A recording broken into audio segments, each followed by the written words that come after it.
By the way, do you know the song? Do you have a song? I know like What? I'm just curious. What? I'm not sure, but it's about this country. It's about this country? Wait, No, it's okay. You can say whatever you. Don't worry if you make a mistake. Don't worry. I forgot where he came from. Is it important where it came from? But let me rephrase it. Because you play very well, and I'm going to work with you on the cello, I promise you. But let's say it's not cello. Let's say it's theater. Have you ever acted, are you in high school now? Have you ever been in a show? You're too busy practicing, no? Like Shakespeare. Have you ever, no? Do you like theater? Movies, you like movies? Who is your favorite actor? Male actor.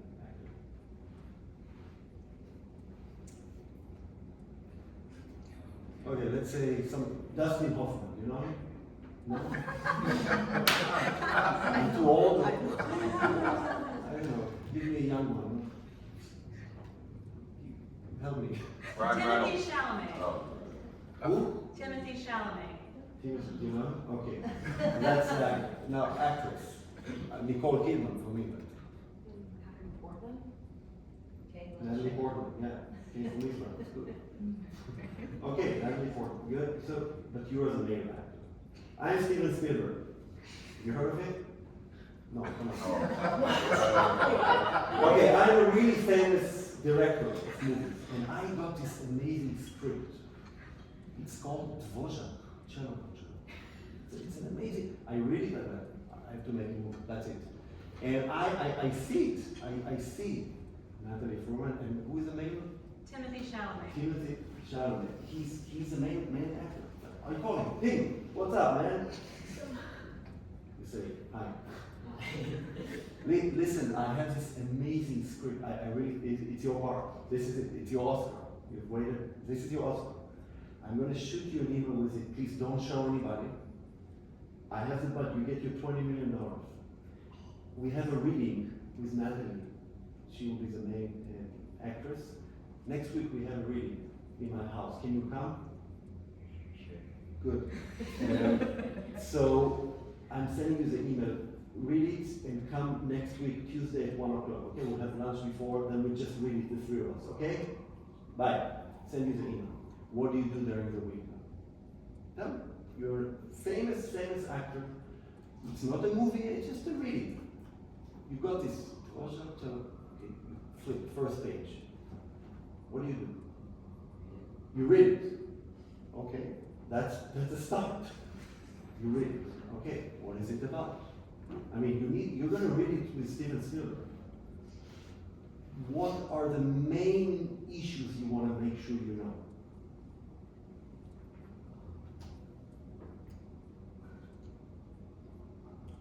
Let's start with the time. You know, what am I going to dress?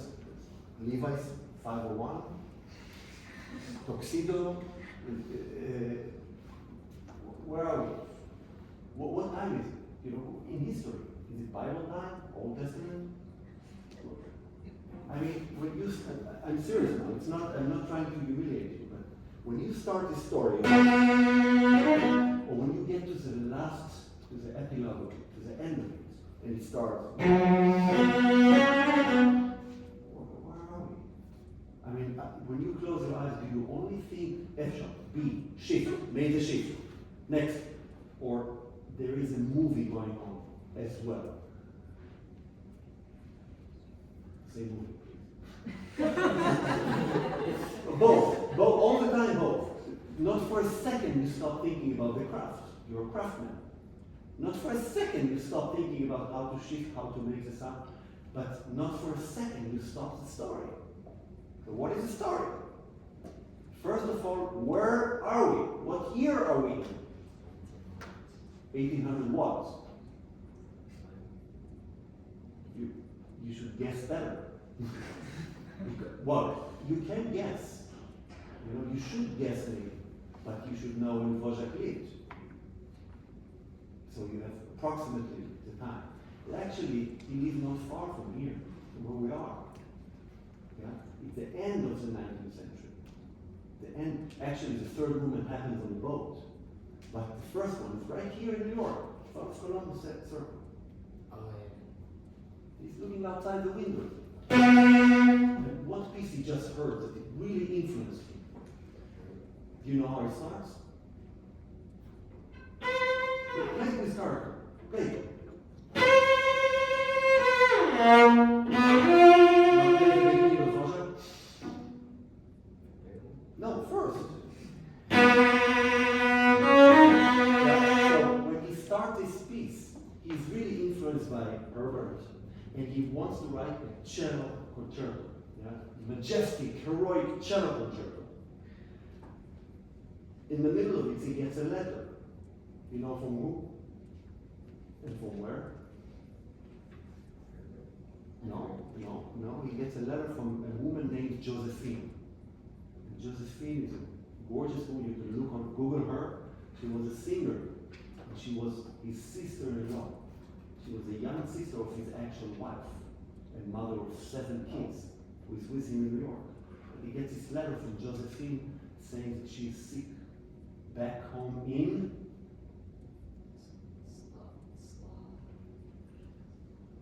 You're a famous actor. You need to know that because you're gonna act. You're gonna wear clothes. You're gonna have an accent when you speak English. It's going to be in English, but you will have what accent? Not Israeli. What country? You can Google it. Google image that city he comes from. Prague. Where is Prague? Look. It's perfectly fine not to know. It's not fine tomorrow not to know. So you should Google it after. It's Czechoslovakia. And Prague is a beautiful city, actually one of the only European cities that stayed like in his time. It was not ruined during the Second World War. So you can even go to visit Prague today and it would look the same as during Dvorak. But he gets this letter from Josephine. Josephine was a singer. And he wrote a few songs for her. It's called the Josephine Songs. And you know what's really amazing? When you do your homework for the $20 million part, you can hear those songs on YouTube. You don't even have to. We, in our age, we had to steal it from the library. You can go on YouTube. One of the songs for Josephine went like this.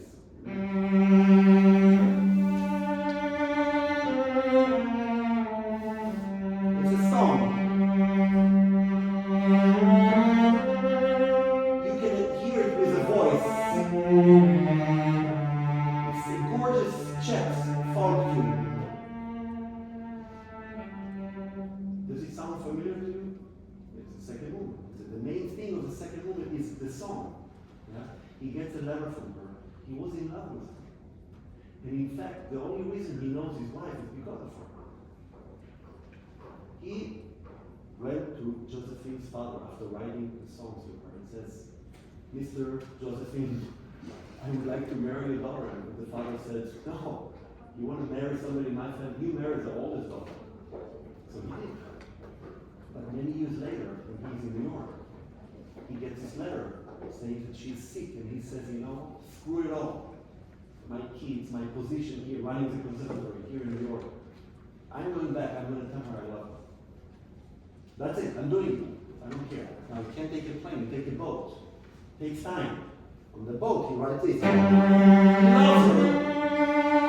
Please stay alive. I'm coming for you.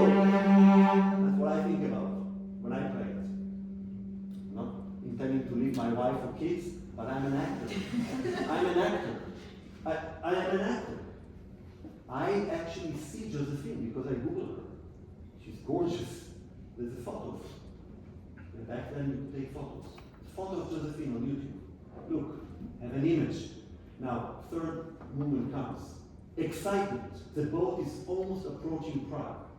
Yeah? On the Danube River. Smile and excitement. Why? Because it's easy to play? Or why? Because you're about to see the love of your life. Why? You're about to see Josephine. Yeah. Can you start this with joy and excitement and love in your heart? You're about to see the love of it. You waited a wife, 7 kids, and a job in America, and her being sick, to go back home to tell her that you love her. I think it's really, it is a Hollywood movie. And you as the greatest actor, male actor alive, when you're on that boat, you know the scene on Titanic, the love scene? You're standing there and you see her, you imagine her. And of course, you know how it looks approaching the shore in Prague. Yeah? Imagine that. Stop.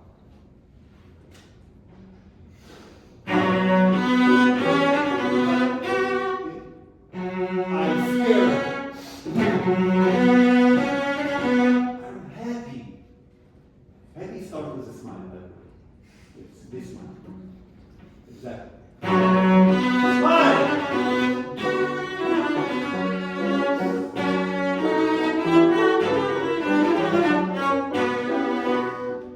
Yeah. You know, in the real story, what happened? He wrote a beautiful ending to this. In his imagination, on the boat, he came to see her, she got better, he told her he loves her, and they lived happily after. But he arrives in Prague and she's dead. And he destroys the ending, which, by the way, Israelis recorded both endings. You can hear both endings. But he writes this tragic ending, which for us cellists we have to be thankful, but it's the most tragic ending to the piece. So when you get to this moment, you actually, as an actor, realize that the love of your life died. Now, if you're an actor in Broadway, just down the street, you have to feel it 3 months in a row, every night, or sometimes in the matinee. You have to bring your emotions to that place every single night. Can you imagine how hard it is to be an actor? Not a cellist. An actor that not just say, Josephine, why did you not wait for me? You actually feel like your love of your life didn't wait for you. That's what happened with this F sharp.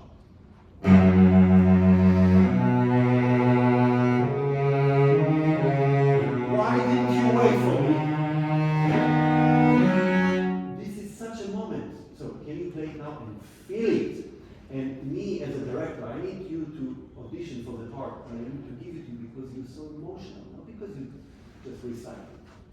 Feel that somebody you really love, you waited many years and she's dead now. Devastating. Play. Wait, give it the chord.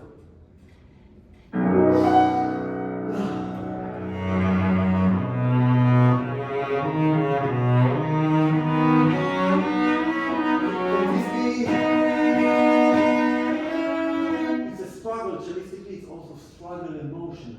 It's not like, wait everybody to get through it.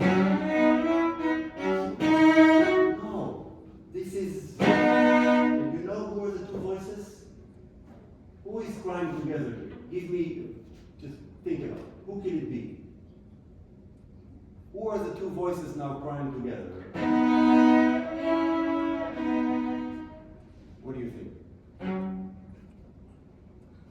Well, it's probably Dvorak himself and like her family. Maybe he's dead. Or her, maybe. Or Josephine, maybe, with him. You know that there are two solos in this piece. You know this concert master solo? Yeah?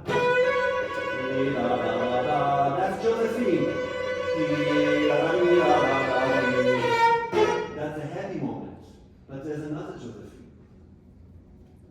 At the end, she's dying.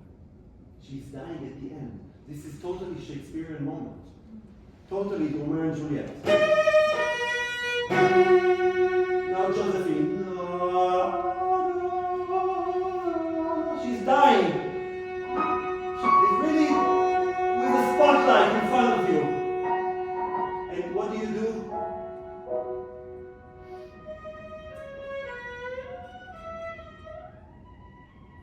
What do you decide to do in the story? Who is this? Angels coming to what? To take your to take your Over. soul. You're dying with her. You decide to leave.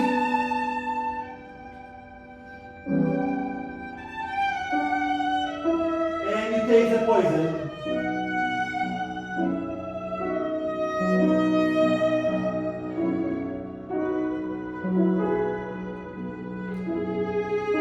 Together, take Josephine. Now you have 3 last breaths. Ah.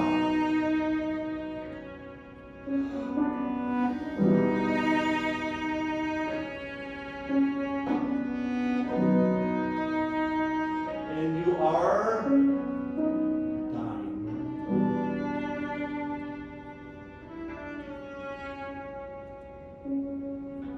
Now, what do you see? You're in heaven. What do you see? Oh my God. What do I see? Josephine. Yes! The end! Yes! I'm with her! I'm with her!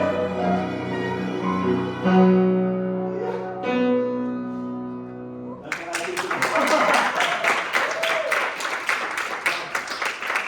Is it really the story that was it? I don't know. But as an actor, honest to God, I always think about this when I play with orchestra. Otherwise, it's boring if it's just the shifts. But it could be a difference based on the knowledge, on the fact that we have. Come up with your own story, but do not just play notes. And that's what I really felt when you played. Really well, by the way.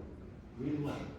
Now, feeling of love, of being lost, and so on, or death, could be interpreted differently. How old are you?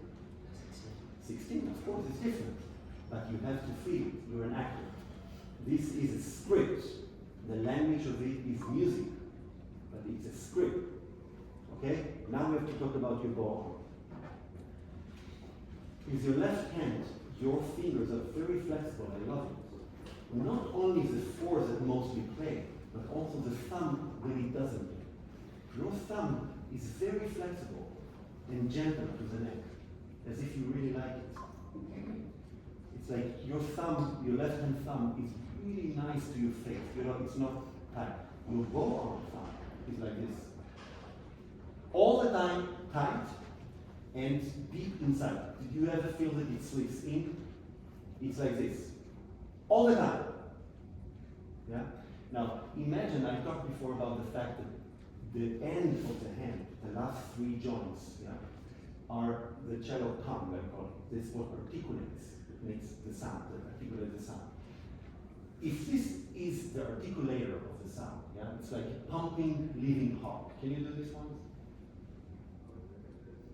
Good. Now, imagine that this heart, like a human heart, has a main vein and smaller veins. You know, the main vein of the heart, here is your thumb.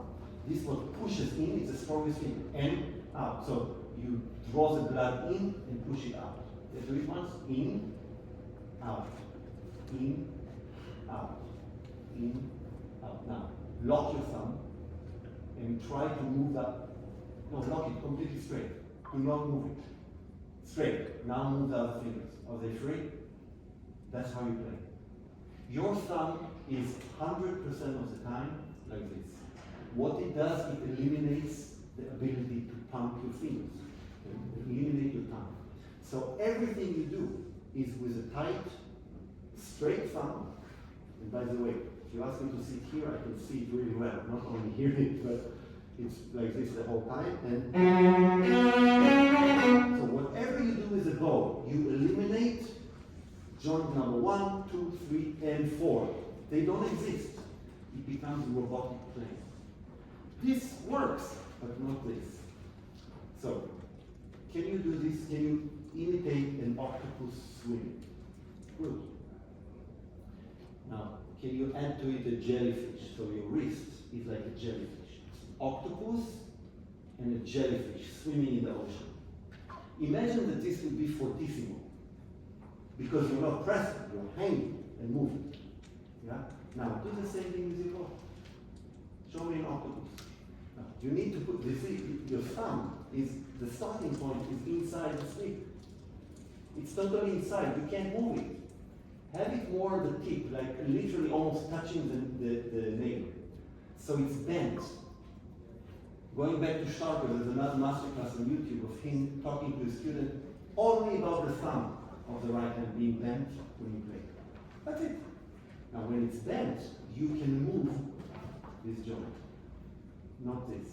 So in your case, put it on the tip, much more. You can put it there. I don't mind where you put the thumb. There are different schools of how to do it. But I will put it in a place where my thumb can be bent and flexible. Now the same thing you did so naturally, the swinging octopus. Can you please do it now with the bow? Swing, do circles. Other direction. You scratch your back with your fingers. See the thumb? You see how active it is? Does it feel familiar to you, this feeling? Of when you play? Because it doesn't happen. It doesn't happen. See, down and up bow are pumping motions. So while I'm pumping, da, da, da, if I want more sound, I use what I call cello lungs, or human lungs. Da, da, I still do this with my tongue. I use more air. What is your cello lungs? Elbow and shoulder. So while I pump, I add the lungs. You understand? But if you don't have tongue, only lungs,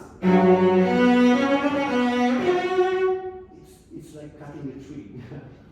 So can you try once? Just do this. Just do this. Good. Pump it. Like you go to the gym, exaggerate the motion. Good.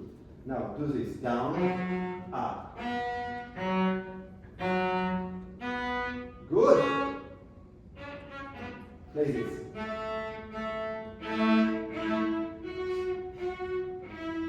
Not kidding. See, the difference between this and nice sound is the lungs. I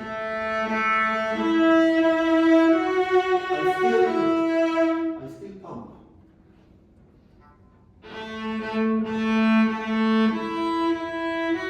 Bravo! Do you ever play like this? So being a craftsman, after you have a story, you need to actually create it. The clarity is not there because of your sound. Try. Now, the lungs, the elbow and shoulder, they can move. It's like they want to run away from you, they have to catch it. You do this. They have to go much faster, right?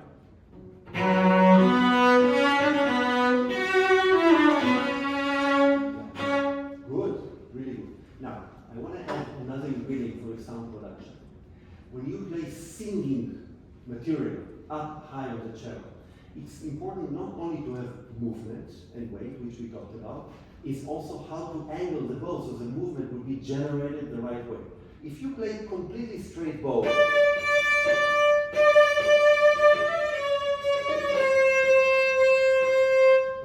what happens, because the cello, the angle of the cello is not straight like piano, it's not here, it's round.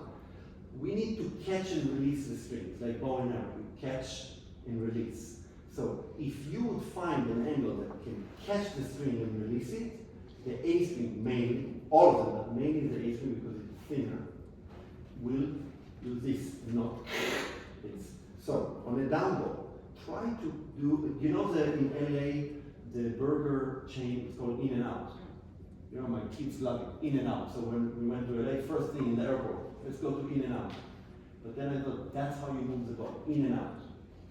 On a down bow, in means towards you, in, out, in, out. But on the A string, much more. Look, in, out, in, out. Good. So when you play in,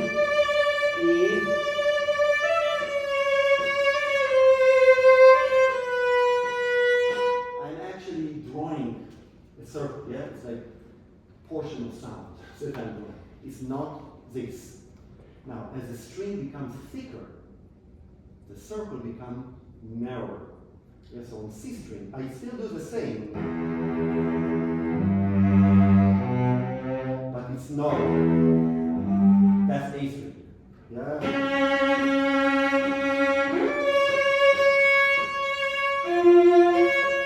So it's not straight. You always play. Yeah,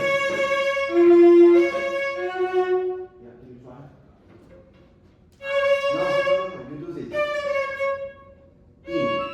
In. So, have two objects in the room. Like you see the sign on the piano? That's your up-bow starting point, and your lovely pianist is your object for that one. Sorry. Yeah. Please slow, slow.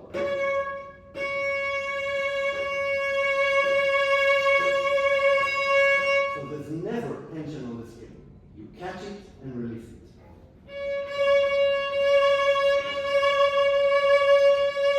With your thumb, exactly. Now, add to it body movement. So the tree is moving to the amount of movements. Gently. Bravo.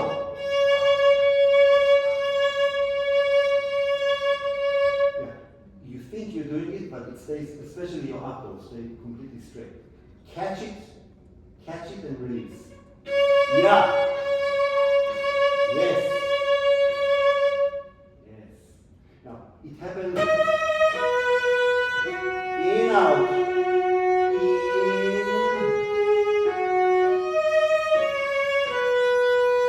I don't do anything. I just, like bow and arrow, I just catch it the right way and I release it. Yeah.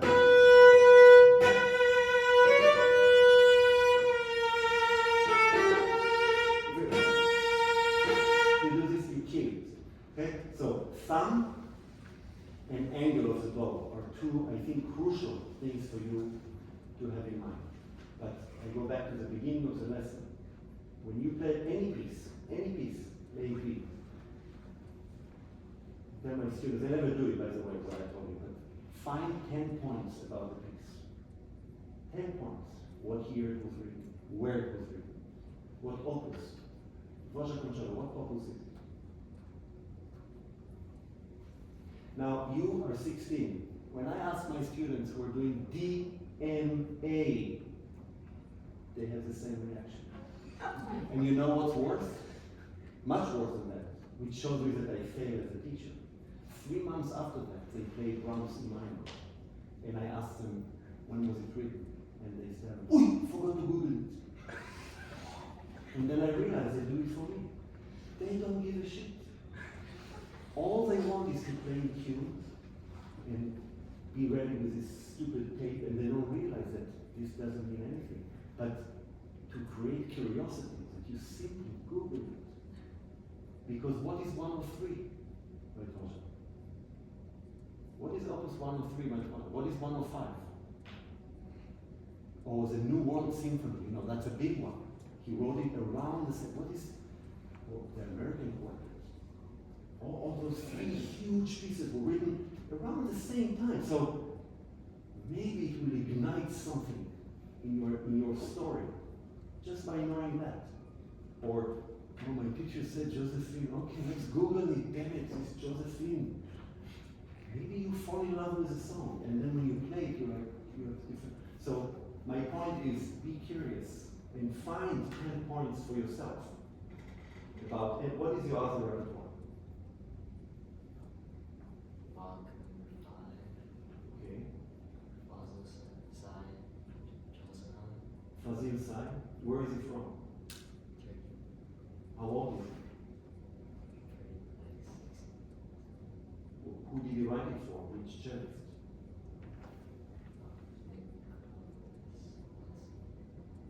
Who? No, I'm curious. It's interesting. I mean, he's a living composer. So anyway, you got my